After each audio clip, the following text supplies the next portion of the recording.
Damos la bienvenida a la doctora Ana Díaz. La doctora Díaz es psiquiatra del Hospital de Sant Pau de Barcelona. Doctora Díaz, gracias por acompañarnos, bienvenida. Gracias. Vamos a hablar de depresión y suicidio. ¿Son las depresiones, diría usted, doctora, las enfermedades más relacionadas con el suicidio? Lo digo yo y yo creo que es un dato de sobra conocido, sí. ¿No? La depresión es la enfermedad más relacionada con consumar el suicidio, con realizar tentativas.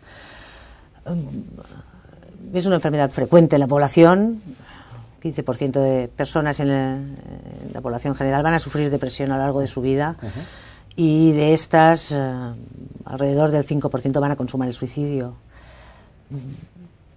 De los pacientes que mueren por suicidio, 2/3 partes tienen síntomas depresivos. Digamos que los números lo dicen todo, el porcentaje es muy alto. Aún así hay otras enfermedades con porcentajes altos de suicidio, ¿no? La esquizofrenia también es una enfermedad que tiene un 5% de pacientes que acaban consumando a lo largo de su vida, y los trastornos por dependencia de alcohol, por ejemplo, ¿no? Pero claro, son enfermedades que a su vez, si se les añaden síntomas depresivos, multiplican su posibilidad de suicidarse.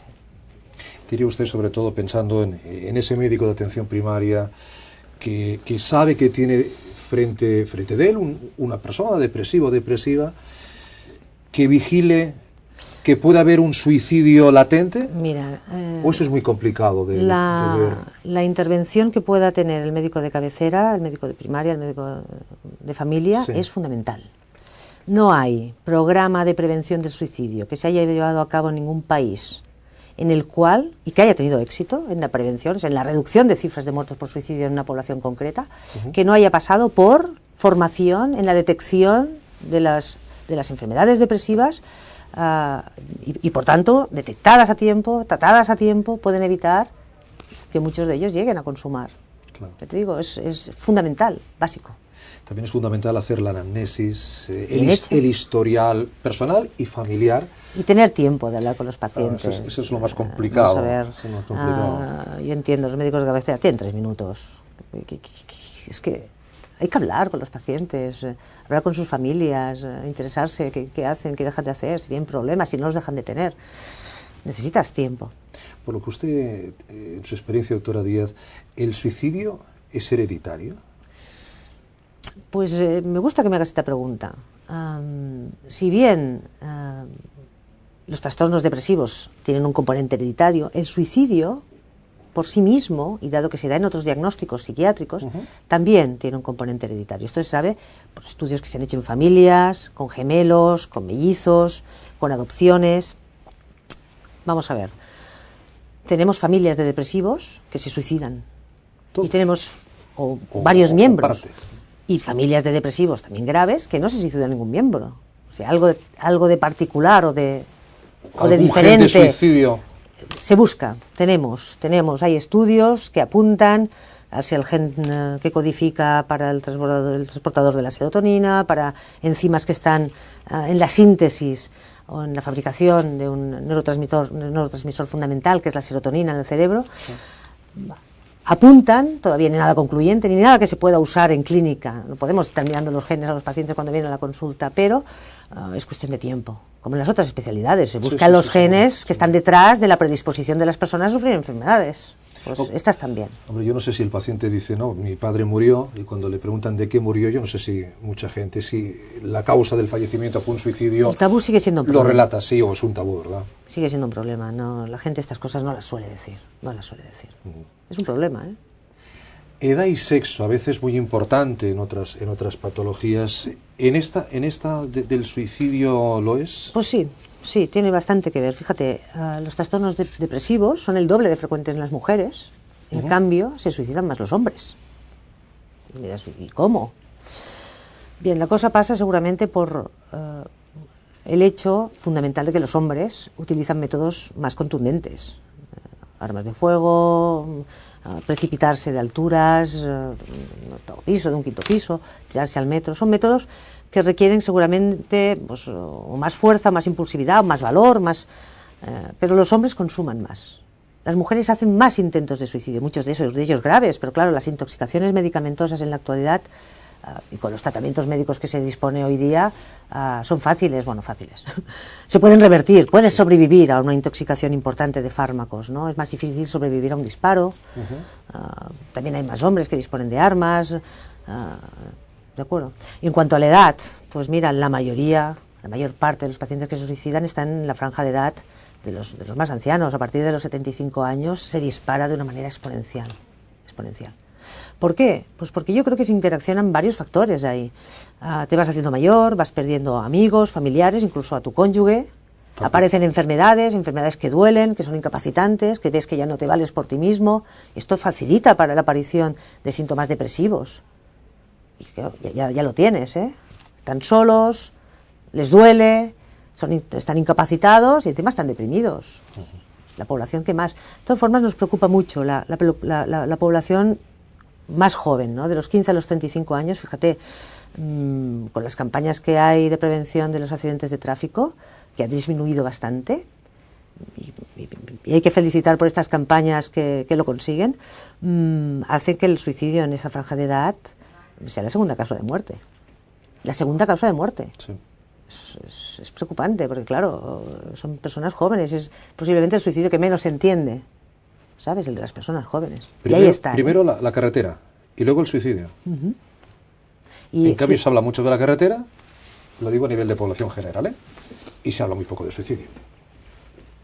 Habría que hablar más, habría que prevenir más, la población tendría que saber más de estos temas, ¿no? Yo creo que pasa por la psicoeducación a los médicos de primaria, pero también por la psicoeducación a las familias de los pacientes en riesgo, para que sepan que estas conductas tienden a repetirse en recaídas posteriores de nuestras enfermedades, que muchas son recurrentes y tienen episodios posteriores, y que hay que saber detectar los episodios a tiempo. La gente puede pensar, el médico puede pensar que a lo mejor detrás de la depresión del adolescente, del joven, del suicidio, puede haber más que una depresión, algún problema de drogas. Hay 3 diagnósticos fundamentales en esta franja de edad: la depresión,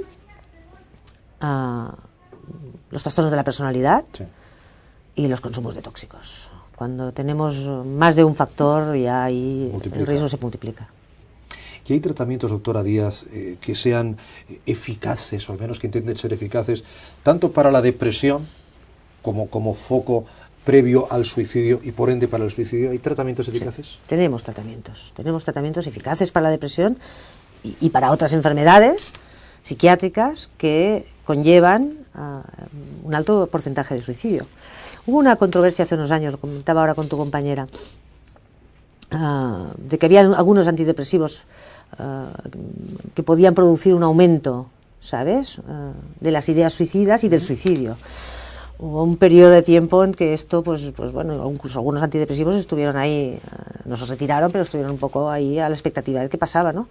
Y a pesar de ello, a pesar de que pudieran haber estado relacionados con un aumento, cosa que fue harto dudosa y que luego no llegó a corroborarse, los beneficios del uso de los fármacos antidepresivos actuales sobrepasa de largo el riesgo de que sean usados esos mismos fármacos para cometer suicidio. Si el hipertenso es hipertenso siempre, por muy bien controlado que esté, el diabético es diabético siempre, por muy controlado que esté, ¿el suicida lo es siempre, por muy bien controlado que esté? Los pacientes que hacen un intento de suicidio son los pacientes que mayor riesgo tienen de consumar el suicidio. Se multiplica por 40 el riesgo comparado con la población general. Si una persona que ha hecho un intento de suicidio, sobre todo si ese intento de suicidio es grave, la posibilidad que tiene de repetirlo es alta. Pero hay periodos. O sea, una persona que ha intentado suicidarse no significa que quiera suicidarse todos los días de su vida, el resto de su vida. ¿De acuerdo? Los pacientes que sobreviven a un intento de suicidio, y tenemos estudios, en San Pablo hicimos uno hace unos años, en los que se hizo un seguimiento de los pacientes que habían ingresado en una sala de agudos con enfermedades graves, no solo depresivas, sino otras también, por un intento de suicidio grave, y a los 10 años de seguimiento el 12% habían fallecido por suicidio. Pero en ese tiempo, lo que también vimos es que el mayor riesgo se concentraba en el primer año, sobre todo, incluso en el segundo, pero vaya, el máximo riesgo en el primer año, es donde hay que estar más pendiente, más... luego el riesgo disminuye, es ganar tiempo al tiempo. Hemos de intentar que nuestros pacientes sobrevivan el máximo tiempo posible con la mejor calidad de vida, como en las otras especialidades. ¿Y qué papel tienen los acontecimientos negativos de la vida en la génesis, en la aparición de la depresión y en el riesgo de suicidio? Pues altísimo, altísimo. Yo creo que la contribución de esos factores adversos, los acontecimientos malos que tienes en la vida, que precisamente ocurren cuando no sabemos cuándo van a ocurrir. O sea, ojalá podamos prevenir cuando va un paciente a tener un acontecimiento así, que le echen del trabajo, que se le fallezca un hijo, y que estos acontecimientos hagan que su enfermedad reaparezca de nuevo y por tanto riesgo de suicidio, ¿no? Podemos saber posiblemente los pacientes de más riesgo. En lo que no controlamos demasiado bien es el tiempo, es cuándo va a ocurrir. Y claro, los factores desencadenantes tienen mucho que ver con las recaídas de las enfermedades psiquiátricas. Y es en las recaídas donde ocurren estas cosas. Entonces, bueno, la psicoeducación hace mucho, que las familias sepan detectar los primeros síntomas de recaída para que vengan corriendo, nos los traigan, nos lo cuenten. Mira, le ha pasado esto, está peor, ahora es un momento difícil, vamos a hacer algo, vamos a seguirlo más de cerca, a hacer un ingreso, a ver cómo sorteamos la situación, ¿no? La depresión y el suicidio, con la doctora Ana Díaz, psiquiatra del Hospital de Sant Pau de Barcelona. Doctora Díaz, muchísimas gracias por haber estado con nosotros. Gracias por invitarme. Hasta otro momento. Vale.